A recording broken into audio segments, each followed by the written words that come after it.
அனைவருக்கும் கணித வணக்கம். இப்போ பார்க்க போகிறது 8ஆம் வகுப்புக்குரிய கணக்கு பயிற்சி 3 4 2 உள்ள கணக்கு பார்க்க போகிறோம்.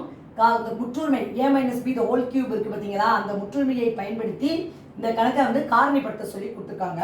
இப்போ பார்த்தீங்கன்னா கொடுக்கப்பட்ட கணக்கு என்ன, 8m கியூப்னு கொடுத்துருக்காங்க. இது எதனுடைய கனமூலம் அப்படின்னு பார்த்தீங்கன்னா 2உடைய கனமூலம். அப்போ 2m ஹோல் கியூப் அப்படி போட்டுக்கிறோம். -60m square plus 150 mn square minus இப்போ 125 என்பது 5 கியூப், அதாவது 125 கனமூலம் 5. அப்போ 5n the whole cube. இப்போ இந்த கணக்கை பொறுத்த வரைக்கும் a என்பது 2m, b என்பது 5n. இந்த நம்பரை இதில் நம்ம சப்ஸ்டியூட் பண்ணோம்னா வரக்கூடிய விடை a minus b the whole cube equal to என்ன ஆன்சர் கிடைச்சிரும், 2m minus 5n the whole cube.